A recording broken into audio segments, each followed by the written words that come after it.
بسم اللہ الرحمن الرحیم۔ ناظرین، آج کا دوسرا ویلاگ پیج ہے 313 313 اور حدیث ہے 245 245۔ بسم اللہ الرحمن الرحیم۔ قال اللہ تعالی وما آتاکم الرسول فخذوہ وما نہاکم فانتہوا، جو تم کو رسول دیں وہ لے لو اور جس سے روکیں اور جس سے منع فرمائیں اس سے رک جاؤ۔ حدیث نبوی کے ایک جدید اور جامع انتخاب، اردو ترجمہ اور تشریحات کے ساتھ، جلد نمبر 2۔ رائٹر ہیں اس کتاب کے مولانا محمد منظور نعمانی رحمۃ اللہ علیہ۔ ویلاگ نمبر 2، حدیث نمبر 245 اور صفحہ نمبر 313۔ نام محمد سے دلوں کو سرور ملتا ہے، نگاہیں فکر کو تازہ شعور ملتا ہے۔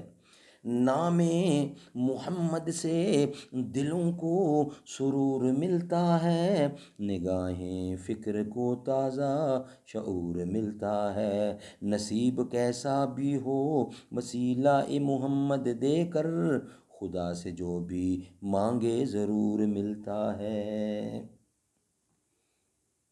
قال النبی صلی اللہ علیہ وسلم، حضرت عبداللہ بن عباس رضی اللہ سے روایت ہے کہ ایک دن میں رسول اللہ کے ساتھ ایک ہی سواری پر آپ کے پیچھے سوار تھا کہ آپ نے مجھے مخاطب کرتے ہوئے ارشاد فرمایا، اے لڑکے، تو اللہ تعالیٰ کا خیال رکھ، یعنی اس کے احکام کی تعمیل اور اس کے حقوق کی ادائیگی سے غافل نہ ہو۔ اللہ تعالیٰ تیرا خیال فرمائے گا اور دنیا و آخرت کی آفات و بلیات سے تیری حفاظت کرے گا۔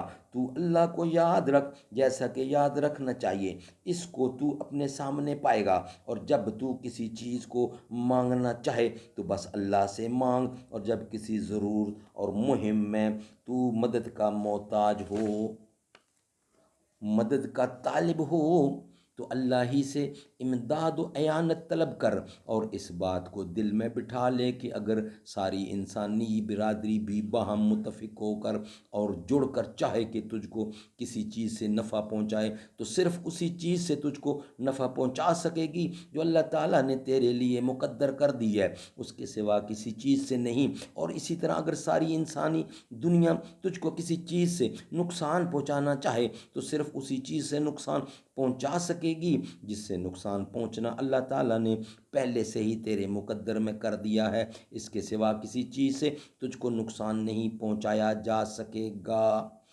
اٹھ چکے قلم اور خشک بھی ہو چکے صحیفے۔ سبحان اللہ۔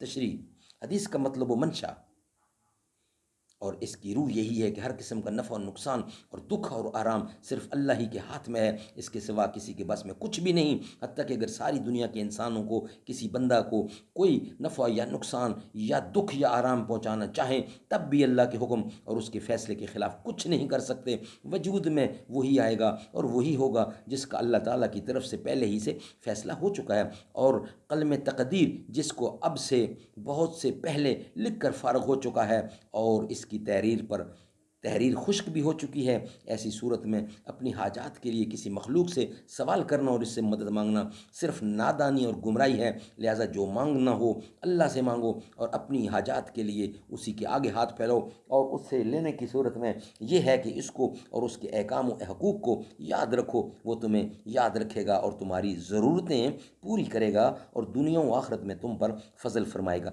چونکہ کتاب الایمان میں تقدیر کے بیان میں پوری وضاحت اور تفصیل سے بتایا جا چکا ہے کہ تقدیر کا مطلب کیا ہے اور تقدیر کو ماننے کے باوجود عمل اور تدبیر کی ضرورت کیوں ہے، اس لیے اس شبہ اور وسوسہ کے متعلق یہاں کچھ لکھنے کی ضرورت نہیں سمجھی گئی۔ ناظرین میں سے اگر کسی کو اس بارے میں خلجان ہو تو معارف الحدیث جلد اول میں تقدیر کا بیان پڑھ لیا جائے، انشاءاللہ آپ کو مکمل سمجھ آ جائے گی۔ ناظرین، آج کا ویلاگ نمبر 2 کمپلیٹ ہوا۔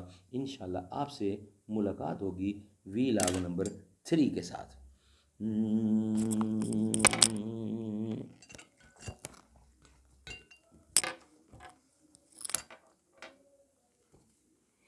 ہرا گنبد جو دیکھو گے زمانہ بھول جاؤ گے، ہرا گنبد جو دیکھو گے زمانہ بھول جاؤ گے، اگر طیبہ کو جاؤ گے تو آنا بھول جاؤ گے، نہ اتراؤ زیادہ چاند تارو اپنی رنگت پر، میرے آقا کو دیکھو گے چمکنا بھول جاؤ گے، حدیث مصطفیٰ پر جو ہو جاؤ عمل پیرا، قسم رب کی کبھی ماں کو ستانا بھول جاؤ گے، اگر تم غور سے میرے نبی کی نعت سن لو گے، میرا دعویٰ ہے تم گانا بجانا بھول جاؤ گے، تمہارے سامنے ہوگا کبھی جب گنبد خضرا، نظر جب جائے گی اس پر ہٹانا بھول جاؤ گے۔